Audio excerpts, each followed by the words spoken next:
नमस्कार साथियों, एक बार फिर मैं दीपंकर समद्दार, चार्टर्ड अकाउंटेंट, आपका दोस्त और business growth associate. Corporate DSA और डीएसए एक बार फिर से बता दूं, एक तो नॉर्मल डीएसए और दूसरा कॉर्पोरेट डीएसए में क्या अंतर होता है। आज इसको पॉइंट वाइज जानेंगे ताकि कई लोग बोलते हैं सर मैं तो कॉर्पोरेट डीएसए बनना चाहता हूँ, कुछ बोलते हैं मुझे डीएसए चाहिए। तो ये क्लैरिटी होना जरूरी है, यस और नो। तो सबसे पहला पॉइंट है हु कैन अप्लाई, कौन अप्लाई कर सकता है। तो डीएसए, नॉर्मल डीएसए जो अप्लाई करता है, नॉर्मली वो इंडिविजुअल अप्लाई करता है, कोई व्यक्ति अप्लाई करता है। लेकिन कॉर्पोरेट डीएसए में कोई फर्म, कंपनी या कोई और लीगल स्ट्रक्चर जो कि इंडिविजुअल से अलग है। लेकिन कॉर्पोरेट डीएसए में एक रजिस्टर्ड एंटिटी होना जरूरी है, चाहे वो प्रोप्राइटरशिप रजिस्टर्ड हो या पार्टनरशिप हो या प्राइवेट लिमिटेड कंपनी हो या पब्लिक लिमिटेड कंपनी हो। लेकिन नॉर्मली जो रहता है वहाँ पे आइदर पार्टनरशिप फर्म या प्राइवेट लिमिटेड कंपनी या पब्लिक लिमिटेड कंपनी होती है। दूसरा पॉइंट ऑफ डिफरेंशिएशन है स्केल ऑफ ऑपरेशन। इसका मतलब कितना बड़ा काम करते हैं। जो नॉर्मल डीएसए रहते हैं वो बहुत बड़ा काम नहीं करते हैं, रीजनेबल साइज ऑफ बिजनेस रहता है। लेकिन कॉर्पोरेट डीएसए का साइज ऑफ बिजनेस बहुत बड़ा रहता है, बड़ा काम करते हैं और उसमें जो वॉल्यूम रहता है वो वॉल्यूम भी ज्यादा रहता है, एरिया, लोकेशन, ज्योग्राफिकल वो भी बहुत ज्यादा होता है। तीसरा डिफरेंशिएशन है रजिस्ट्रेशन रिक्वायरमेंट। देखिए, इंडिविजुअल डीएसए अगर है तो उसको रजिस्ट्रेशन का कोई रिक्वायरमेंट नहीं है, पैन आधार देकर भी वो अपना काम कर सकता है। पैन आधार और जो भी इंडिविजुअल केवाईसी है वो देकर काम कर सकता है। लेकिन जैसे ही वो कॉर्पोरेट डीएसए में आएगा तो फिर उसको अपने बिजनेस के रजिस्ट्रेशन दिखाने पड़ेंगे। कंपनी है तो उसका मेमोरेंडम, सर्टिफिकेट ऑफ इनकॉर्पोरेशन और इसके बाद में आपको आर्टिकल ऑफ एसोसिएशन भी दिखाना पड़ेगा, बिजनेस कमिटमेंट भी दिखाना पड़ेगा। इसके अलावा बिजनेस से रिलेटेड जो जो सर्टिफिकेट्स और जरूरी रहता है गवर्नमेंट के, वो सारे भी हमको दिखाने पड़ेंगे। तो कॉर्पोरेट डीएसए में कंप्लीट बिजनेस को रजिस्टर किया जा रहा है, जबकि नॉर्मल डीएसए में इंडिविजुअल को रजिस्टर किया जा रहा है, राइट। पे आउट हैंडलिंग डीएसए जो नॉर्मल होता है उसमें उस इंडिविजुअल को जो पे आउट रहता है, कमीशन रहता है या रेम्यूनरेशन रहता है, वो उनके खाते में इंडिविजुअल अकाउंट में चला जाता है, राइट। लेकिन कॉर्पोरेट डीएसए रहेगा तो उसका जो भी पे आउट रहेगा, रेम्यूनरेशन रहेगा, वो सारा कंपनी के अकाउंट में, फर्म के अकाउंट में जाएगा, डायरेक्टली रजिस्टर्ड फर्म के अकाउंट में जाएगा जो कि रजिस्टर्ड है, उसके अंदर में पेमेंट जाएगा। उसके बाद वो किसको दे रहा है, किसको डिसबर्समेंट कर रहा है, वो डिसाइड करने वाला। पांचवा पॉइंट है टाई अप्स। देखिए, नॉर्मल डीएसए क्या है, 1 2 3 4 5 6 7 8 9 10 तक मैक्सिमम जाता है, उतने टाई अप्स वो कर लेता है, चाहे वो एनबीएफसी हो चाहे बैंक हो। लेकिन जो कॉर्पोरेट डीएसए रहता है 10 20 50 तो बहुत नॉर्मल है, वो 100 कंपनी और एनबीएफसी या उससे ज़्यादा लोगों से भी टाई अप हो सकता है। तो कॉर्पोरेट डीएसए में टाई अप्स ज़्यादा रहते हैं ताकि जो भी काम कर रहा है कॉर्पोरेट डीएसए के साथ में, वो सारे लोगों को वेरियस ऑप्शन मिले। अगर एक बैंक या एनबीएफसी में काम नहीं बन रहा है तो दूसरे में बनना चाहिए। कुल मिलाकर जो आ गया कस्टमर, उसका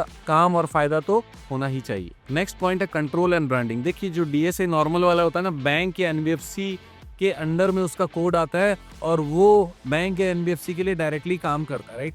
लेकिन जो कॉर्पोरेट डीएसए रहता है उनको स्पेशल कोड मिला हुआ रहता है अलग से, और वो चाहे तो सब एजेंट या सब कोड भी दे सकते हैं। इसीलिए कॉर्पोरेट डीएसए वो लेना चाहिए जो कि पूरे इंडिया में काम फैलाना चाहता है या फिर ज़्यादा से ज़्यादा काम फैलाना चाहता है, अपने साथ एजेंट साथ में रखना चाहता है या एसोसिएट साथ में रखना चाहता है, वो कॉर्पोरेट डीएसए करना चाहिए। नेक्स्ट पॉइंट है अर्निंग पोटेंशियल। देखिए, नॉर्मल डीएसए में अर्निंग पोटेंशियल लिमिटेड रहता है, इसका मतलब जो उसका पे आउट है वो लिमिटेड रहता है। लेकिन कॉर्पोरेट डीएसए में इनकम के चांसेस ज़्यादा होते हैं क्योंकि वो टारगेट भी ज़्यादा लिए हुए रहते हैं और वो टारगेट के हिसाब से फुलफिल करेंगे तो जो नॉर्मल डीएसए को मिलता है उससे भी बहुत ज़्यादा मिलेगा कमाई, क्योंकि वो सब कोड या सब एजेंट भी रखेगा तब भी वो नॉर्मल डीएसए से ज़्यादा पेमेंट करेगा। उसके बाद भी उसके पास पैसे बच जाएंगे क्योंकि कमाई के चांसेस ज़्यादा है। अगला डिफरेंस है कंप्लायंस एंड ऑडिट। देखिए, नॉर्मल डीएसए में कंप्लायंस एकदम मिनिमल है, बहुत कम है, क्योंकि उसमें इंडिविजुअल को ही देखना है, कुछ और देखने की ज़रूरत नहीं है।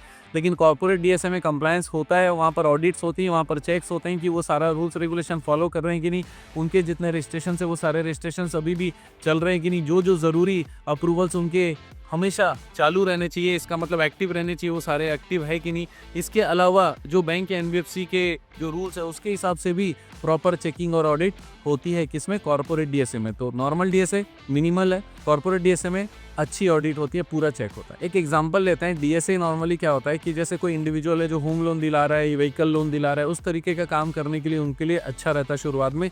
लेकिन जैसे स्केल बड़ा होता है ना तो फिर उनको कॉर्पोरेट डीएसए में जाना चाहिए। अगर उनका सोच ऐसा है कि बहुत बड़ा काम करना है, बहुत सारे लोगों को लेकर काम करना है, उस केस में उनको ज़्यादा लोगों को साथ में लेकर काम करने के लिए कॉर्पोरेट डीएसए लेना चाहिए, क्योंकि वहाँ पर वो हाउसिंग लोन, मॉर्गेज लोन और टेक ओवर्स और जितने टाइप के लोन है वो सारे लोन को एक्सेस भी कर सकते हैं और वहाँ पे उतना बड़ा वॉल्यूम और टारगेट को भी मैनेज कर सकते हैं। तो कुल मिलाकर अगर आपको समरी बताऊं तो डीएसए जो रहता है वो इंडिविजुअल काम करता है बेसिकली, और उसमें बहुत कम कंप्लायंसेस की ज़रूरत होती है, उसका बिजनेस लिमिटेड होता है। लेकिन जो कॉर्पोरेट डीएसए रहता है उसमें अनलिमिटेड बिजनेस करने के स्कोप भी रहते हैं, कमाई के चांसेस भी रहते हैं, और एजेंट और सब कोड भी दिया जाना पॉसिबल है।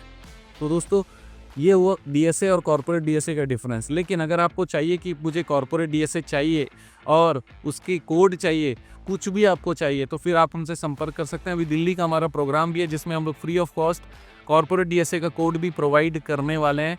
जो भी काम करना चाहता है तो आप इस ट्रेनिंग को ज्वाइन कर सकते हैं। 12 अक्टूबर को प्रोग्राम है, लेकिन अगर वीडियो आप तुरंत देख पा रहे हो तो तुरंत आप ज्वाइन करने की राह पे निकल जाइए, तुरंत कॉल करिए, रजिस्टर हो जाइए, बेनिफिट उठाइए। आप जानते हैं हमारा मिशन है हमेशा आप लोगों की मदद करना और समय पर सारी जानकारी देना, तो बने रहेगा हमारे साथ। वीडियो को शेयर ज़रूर करिएगा। आपका दिन ज़बरदस्त और शुभ हो। Sandy.